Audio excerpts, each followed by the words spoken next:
Nothing can bring us down, 'cause we are together now. Not even time to stop us now. Hello tout le monde, j'espère que vous allez bien. Aujourd'hui je vous retrouve pour tester intégralement la marque Kiko.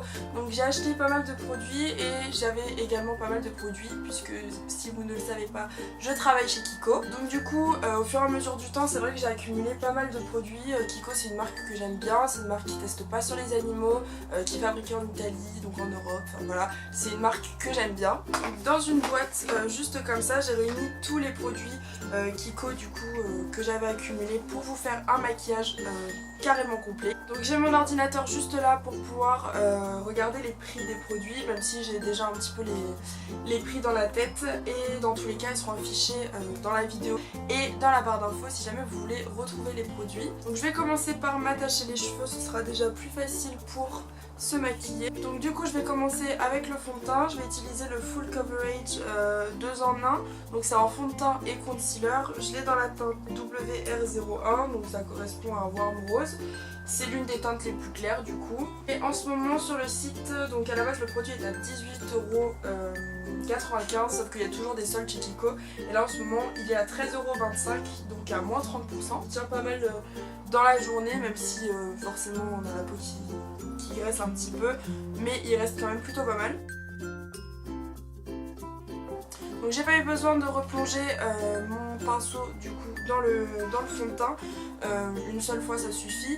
Et maintenant je vais utiliser mon éponge, donc qui est un petit peu sale parce que je la lave tous les 2 jours, voilà. J'ai testé toutes celles de chez Kiko, je sais qu'ils en ont 2 à 6,95 et elles sont vraiment pas mal, donc du coup je vous les conseille. Moi c'est juste que j'aime bien tester les produits de différentes marques, mais voilà, pour un petit budget je vous conseille celles de chez Kiko, elles sont très bien.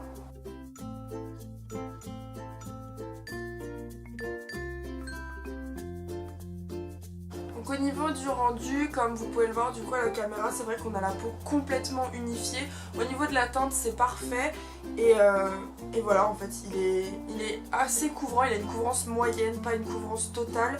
Donc si vous avez vraiment pas mal d'imperfections, il faudra revenir passer avec un petit peu de correcteur.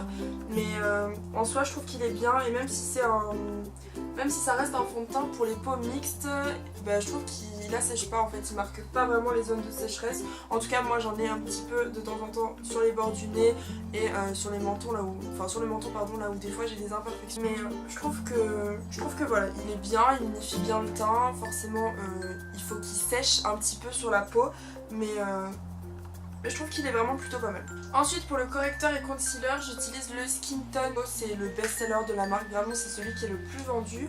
Et moi je l'ai dans la teinte numéro 2, mais en fait la teinte la plus claire, enfin qui est considérée comme la plus claire du coup c'est la 1, mais c'est une couleur verte du coup pour contrôler les rougeurs. C'est un correcteur qui se présente comme ça, à peu près le même embout que le fond de teint, puisque c'est un embout un petit peu mousse. En fait j'aime pas trop l'embout, c'est pas l'embout que je préfère puisqu'il est vraiment droit en fait, il épouse pas la cerne. Et ensuite il roule sur la peau, donc ça c'est un petit détail mais il roule et ça je trouve ça assez pratique. Donc je vais le mettre sur les cernes et je vais le mettre au niveau de la zone T à illuminer. Et pareil je vais encore une fois venir estomper avec mon éponge.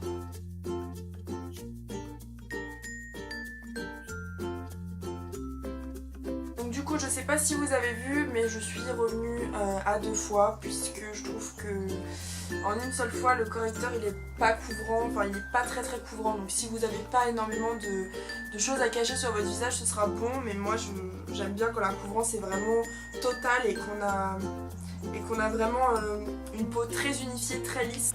Donc ensuite pour poudrer le maquillage je vais utiliser la poudre de finition, donc c'est de la gamme Dark Treasure que j'avais déjà utilisée dans mon ancienne vidéo et qui est très bien. Donc c'est celle de la nouvelle collection, donc elle est totalement blanche. Je vais venir la prendre avec un petit pinceau et venir tapoter sur les cernes et sur les yeux.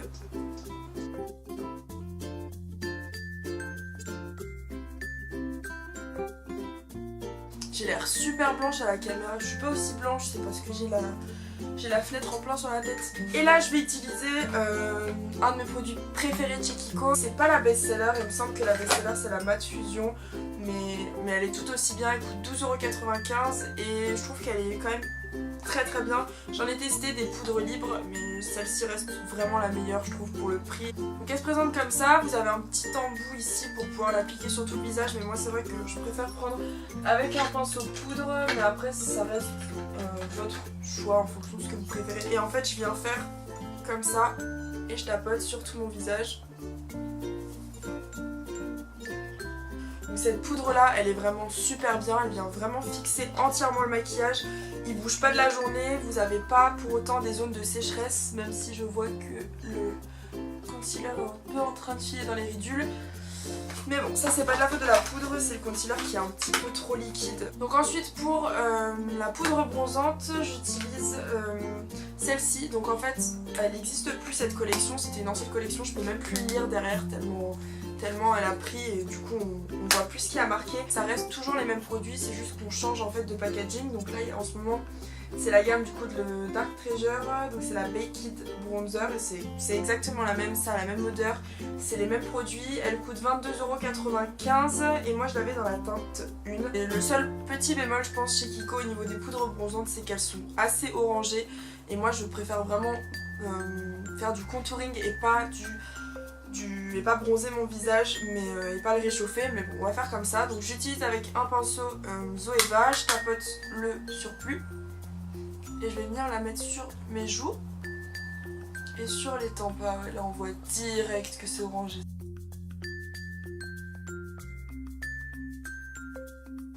Je vais venir estomper parce que c'est vraiment très orangé quand même. Pourtant j'aime pas en mettre beaucoup de la poudre bronzante, je préfère accentuer plus sur le contouring, mais là c'est quand même très très chaud. Alors si vous voulez vraiment pas vous tromper sur les produits Kiko, vous avez les Creamy Stick Touch qui sont très très bien. Moi j'ai commencé en fait à utiliser ça quand je voulais contourer mon visage. Donc on a du coup dans la teinte 200 le Creamy Stick Contour, donc du coup c'est en fait un contouring en stick et c'est déjà le deuxième que j'achète et je le trouve très très bien. En fait au niveau de la teinte on n'est vraiment pas dans quelque chose de chaud, on est vraiment dans quelque chose de très froid comme le Hoola de chez Benefit, mais je pense que vous savez comment ça marche. Et du coup là pour tester ce produit, puisque j'ai déjà mis du coup du contouring, je vais prendre le même stick mais dans la teinte 100, donc c'est l'enlumineur crémeux en stick, et je vais le mettre en highlighter. C'est que j'aurais dû le mettre avant de poudrer, mais ça aurait donné un rendu vraiment plus naturel et j'aime bien quand ça se voit un petit peu. Donc je tapote avec mes doigts, pas besoin de pinceau, et vous voyez qu'il reflète très très bien la lumière, il est super joli. Et ça fait très longtemps que je l'ai en fait et il s'utilise très doucement en fait. Vraiment pour le coup ça vous dure une vie ce produit là. Donc ensuite pour le blush je vais utiliser les fards à joues du coup de la gamme Smart qui coûtent 5,95 €. Ils sont très pigmentés. Si j'arrive à l'ouvrir, putain ils sont une galère à ouvrir. Et du coup la teinte que j'ai c'est la teinte 12 Bordeaux, donc ils sont très pigmentés, je pense que vous pourrez le voir. Donc ces blushs là ils se voient beaucoup mais ils sont très poudreux aussi. Et je vais venir le mettre avec un pinceau comme ça, puisque les poils sont très fluides, du coup ça va pas trop accrocher la matière.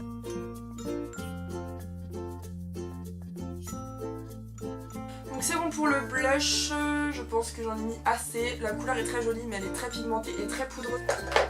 Donc maintenant on va passer aux sourcils, et pour les sourcils pareil j'ai pris le crayon vraiment best-seller, c'est le Précision Eyebrow Pencil. Donc pour le prix on est à 5,95 € et moi j'ai la teinte numéro 4, donc qui est pareil assez froide, et j'aime bien ces produits là mais je trouve qu'ils sont pas assez crémeux. Donc pour les sourcils du coup je vais prendre l'embout avec la brosse et je vais brosser mes sourcils. Hop. Et je vais prendre du coup l'autre côté, et ce que je vais faire c'est que je vais faire plus les contours de mon sourcil.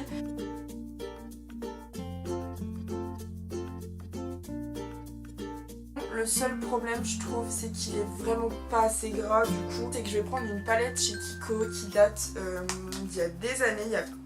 Ils mettent pas les années des sorties des palettes. Donc c'était, vous savez, les anciens fards à paupières qu'on pouvait attraper comme ça et qu'on pouvait clipser et pouvait du coup faire sa propre palette. Moi j'avais fait une palette un peu comme ça. Du coup je vais prendre ce fard là qui n'existe plus malheureusement, mais c'est le seul fard marron en fait que j'ai chez Kiko.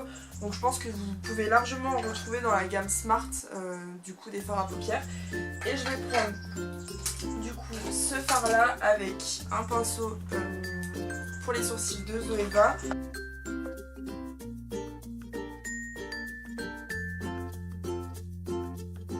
Après je vais prendre un goupillon et je vais estomper au niveau de la tête. Je sais qu'ils ont sorti des pommades chez Kiko et elles ont l'air vraiment pas mal, je pense que je vais craquer. Donc moi j'aime bien quand les sourcils ils se voient, là forcément je suis pas maquillée sur les yeux donc ça fait un petit peu bizarre. Pour les fards à paupières de la gamme Smart, j'en ai qu'un seul à vous présenter, donc que j'ai, c'est la teinte 24. Il me semble qu'ils sont à 2,50€ les fards Kiko. Comme j'ai que cette couleur là pour les yeux, je vais prendre le bronzer que j'ai pris tout à l'heure avec un pinceau et je vais faire le creux pour commencer. Donc je vais pas mettre de base et j'ai pas mis de fard de transition pour commencer puisque j'ai déjà mis la poudre juste avant et le correcteur et j'ai pas de base chez Kiko, j'en ai pas encore, j'en ai pas acheté.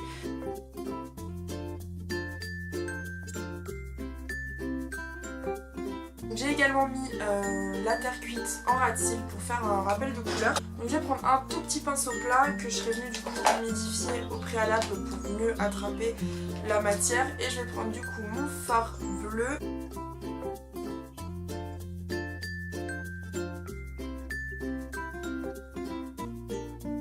Et je vais venir tout estomper, donc le fard bleu avec mon fard brun.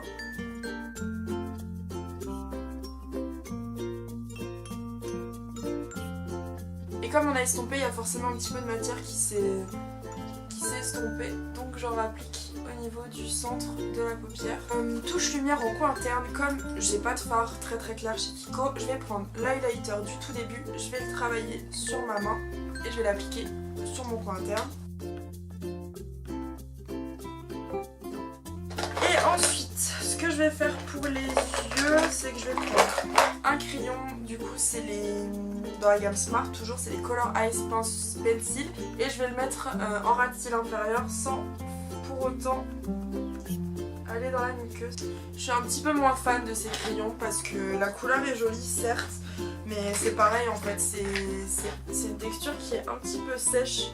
Du coup c'est vrai qu'il faut vraiment appuyer pour avoir de la matière et moi j'ai les yeux assez sensibles. Ensuite je vais faire un trait d'eyeliner, mais je vais le faire hors caméra parce que je sens que je vais pas y arriver. Donc c'est bon pour le liner, j'ai fait quelque chose de très fin et de pas très long. Donc ensuite pour le mascara je vais prendre deux de mes chouchous, je les aime trop chez Kiko, ils sont vraiment super bien les mascaras, surtout ceux-là. Il y en a que j'aime pas mais ceux-là sont très bien. Donc celui-ci c'est dans la gamme Dark Treasure, c'est le mascara tout simple de la collection, mais il est sorti aussi dans la collection Fall, c'est la 3e fois.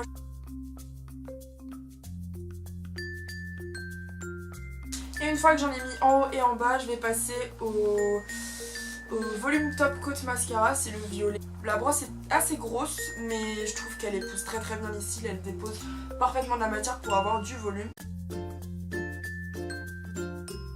Une fois que j'ai fait ça, je vais prendre le Matte Liquide Lip Color donc de la gamme Dark Treasure, encore une fois, qui est la teinte numéro 1. Donc c'est un mascara mat et il est super bien. Enfin en tout cas j'en ai eu plein de très bons retours. Le packaging est super joli, la couleur c'est un nude.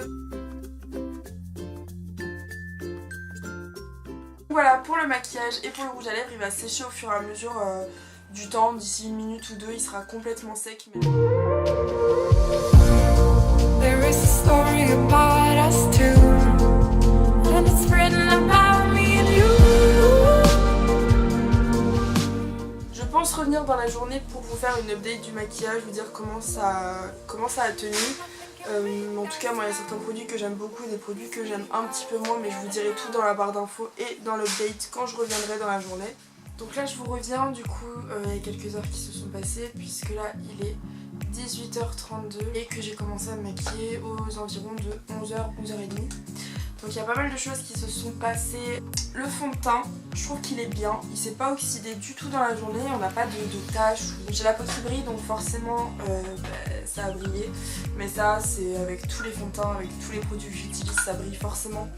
Donc voilà, c'est vrai que ça brille quand même pas mal ici. Au niveau du nez, je sais pas si vous verrez au niveau des contours du nez, c'est un petit peu parti. Le menton, bon, ça a un petit peu bougé dans le sens où on voit un petit peu plus les imperfections. Au niveau du correcteur, je sais pas si vous verrez, parce que je vais vous faire la macro pour que vous voyez un petit peu plus, voilà. Alors, je trouve qu'il s'est oxydé, le correcteur il s'est vraiment oxydé. Il est beaucoup plus foncé que ce matin, je sais pas si vous voyez vraiment ici là. Ça marque un petit peu les ridules. Voilà, le front, ça c'est parce que j'ai la peau mixte. Donc, le fard à paupières, il est un petit peu terni je dirais, mais en tout cas c'est largement raisonnable. Et au niveau du rouge à lèvres, j'en ai remis il y a environ 2-3 heures, mais il assèche un petit peu donc je suis pressée de l'enlever. Ça reste largement raisonnable. Je suis assez contente du résultat. Voilà tout le monde, j'espère que cette vidéo vous aura plu. N'hésitez pas à me dire ce que vous en avez pensé dans les commentaires, à liker la vidéo et à vous abonner si celle-ci vous a plu. Donc merci d'avoir regardé ma vidéo, je vous fais plein de bisous et je vous dis à samedi prochain pour une prochaine vidéo.